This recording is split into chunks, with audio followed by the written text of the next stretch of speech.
Hey, here we go. Okay, Periscope 2. I think we're live. We're good. All right, so to kick off the Q&A on entrepreneurship, I thought I would start by going over three key things that you've got to pay attention to that are absolutely critical. And then I can answer any questions. I'm going to start doing these Periscopes. This is my second one. I'm going to start going over different things that people come up with, questions that come across on Twitter or Periscope or whatever, and then I'm going to start answering these different questions as best I can from my own experience. So here are three key things that you need to pay attention to. If you're starting a company right now, or you already have a company and it's even somewhat of a going concern, there's three key things I came across. One is products. And by the way, all these three key things are absolutely critical. They're actually essentially neck and neck. So products.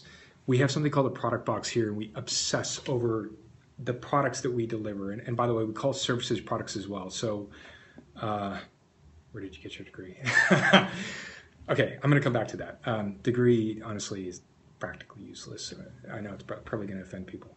All right, so three key products, or three key things, and the product box essentially is where you work from your products backwards, and you look at the exact products you're going to be offering as a company, and you have to obsess over that. Everything supports the product. So you create your specific product, whatever that is, product or service, and you work your way back. So the sales supports the product, the delivery supports the product, the customer service supports the product. Everything is about the product, and you have to make it world class. It's got to be world class. And if you make your products to at such a level where they're world class, it makes sales easier. It makes everybody's life a lot easier. And of course, you get positive reviews and things like that. So having your product box, which for us, we literally have this sort of square, and we isolate down what our specific products are, what are the intro products, and what are the overall sort of core products or legacy products, or however you want to look at it. We call services products as well, but that's absolutely critical. Number one is products. They've got to be world class. They've got to be incredible, and you have to hold everything sort of against the products and work from the products backwards and make sure that your basic purpose, your mission of the company, vision statement, everything aligns with the product itself. Okay, you got to make sure that it's actually focused on the product and it's working back, and nothing is fragmented, nothing is sort of convoluted. They've got to be seamless and work together. So, for example, like when you look at your people, who delivers those products, who supports those products, who sells those products? When you look at your marketing, how does the marketing promote, and what's the exact checklist of the marketing that's actually going to support and promote those products, right? When you look at the sales initiatives, what sort of sales initiatives are you doing to support those specific products? When you look at the administration or the organization or the operations of the company, what sort of systems and checklists do you need in place to support those products? Okay. Number two is sales. Sales is essentially, sales and slash revenue is essentially neck and neck with your products. So products are really key. If you don't know how to sell and you don't know how to drive those products into the market and actually sell and have your pitch and have what you're going to say and how you communicate those things and actually be able to attain sales, then having a world-class product doesn't mean anything.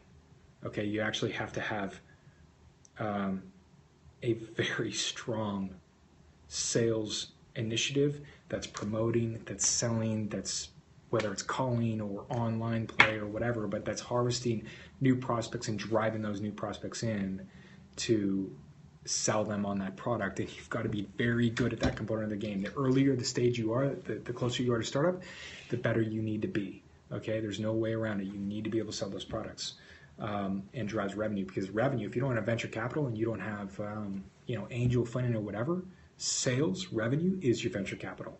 Okay. Number three, people.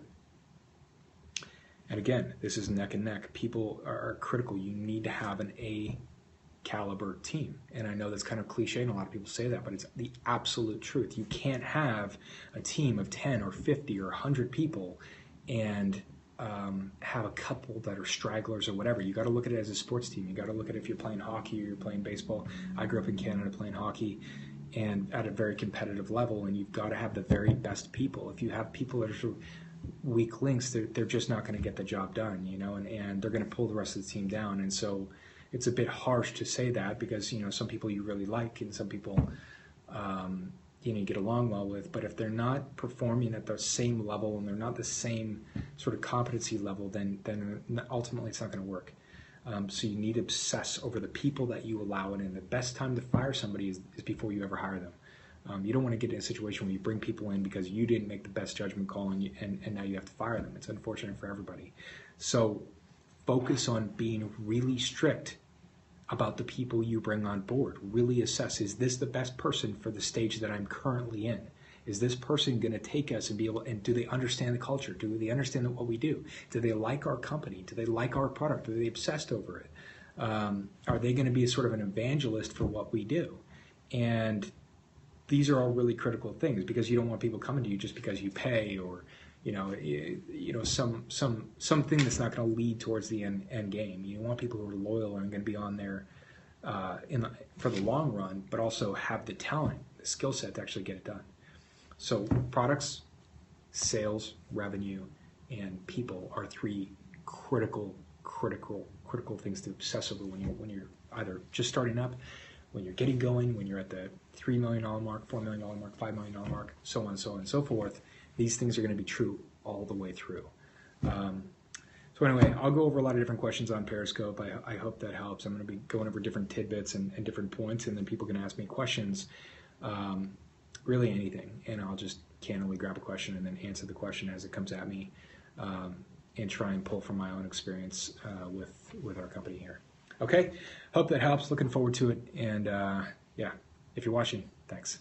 All right.